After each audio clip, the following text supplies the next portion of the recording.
So much for being on standby for all of this breaking news. Very welcome. Look, it's an emergency crisis and it deserves our community's attention. So I appreciate the time spent here as you were quickly and carefully monitoring what's going on. Okay, let's talk about the other issue right now, and that is immigration operations.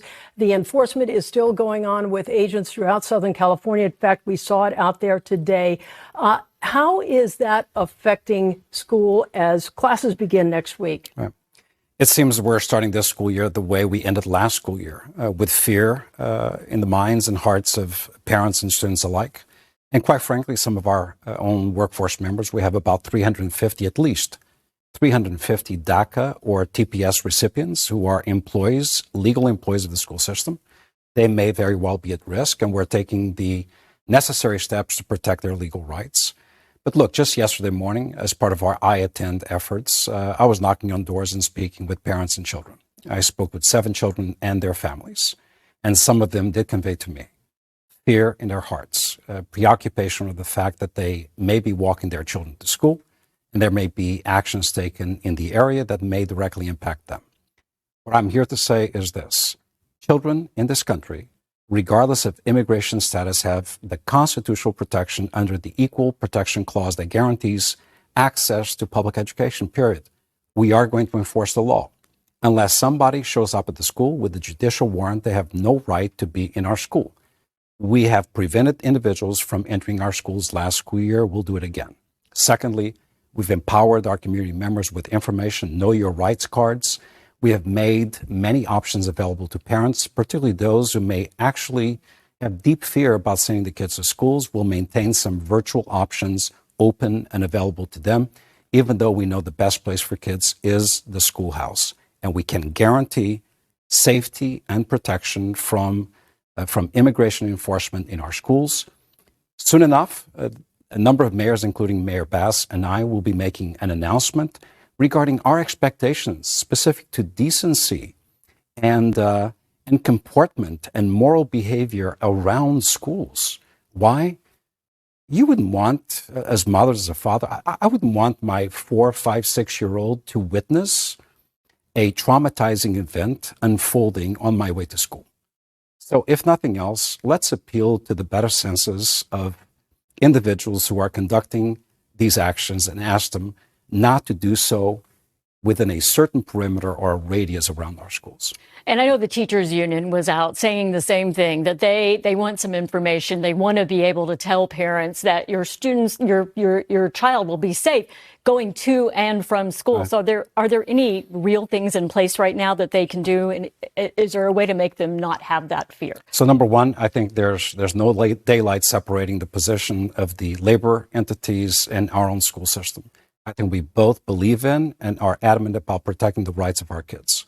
Secondly, we have contracted safe passage entities to be deployed to the areas where we've seen the greatest level of enforcement: East LA, South LA, Pico Rivera, and others. Thirdly, we have initiated a massive operation of actually making calls to families who we believe may be families with a fragile immigration status. As of today, we began this a couple weeks ago. As of today, we've made over 4,500 calls to understand the circumstances faced by parents, providing the reassurances they need. And this is important, as we announced this morning, as I was with our courageous bus drivers, we are readapting and redesigning the bus routes to make it more convenient for parents who may have fear about being on the street. We'll pick up the child, bring him to school. That and a lot more. Some of the strategies we are deploying, we're not going to speak about publicly so as not to advertise what we're doing to continue to protect our children and their families. Even before all of this happened, attendance was an issue within the LAUSD. I love the fact that you were out this week knocking on doors, talking to, I remember the 7th grader you talked to. You made a deal about the Dodgers. Talk to me a little bit about that. How is that going to resonate with some of these students? So attendance continues to be a challenge, but we have a great story to tell. When I arrived here in LA about 3 years ago, chronic absenteeism was exceedingly high. We've reduced chronic absenteeism by 50%. In fact, right now, our chronic absenteeism is about 4 points below the national average. Terrific story for LA. Secondly, Average daily attendance has now improved to pre-pandemic levels. Terrific story. With that said, we need kids in school. The kids who consistently are missing out on school are absolutely the kids who need to be in school. They're often students with disabilities, kids who are experiencing anxiety, suicidal ideation, kids with fear of immigration. They need to be in school because that's where the services that address those issues are provided. But you actually went out to the 7th grader, and what was the deal you made with him yesterday? A beautiful family. By the way, I do this on a monthly basis alongside thousands of my colleagues, and that's what's working. That's what's bringing kids, because we understand the root cause behind absenteeism. I told that kid, if you go 2 months without missing a single day of school, since he was wearing a Dodgers shirt and cap, I will take you and your entire family to a Dodgers game, and we'll introduce you to the world's longest hot dog.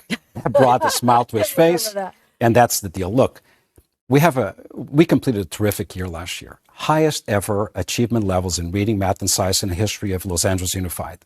Meeting and exceeding all grade levels in all subject areas and all subgroups of students, exceeding pre-pandemic levels. We have a graduation rate that I believe soon enough will hit 90%. Which is incredible. It is incredible. This is a district on the move. I need peace, comfort, quiet, inspiration, and education, not fear and intimidation around our schools. So I'm appealing directly to the federal government.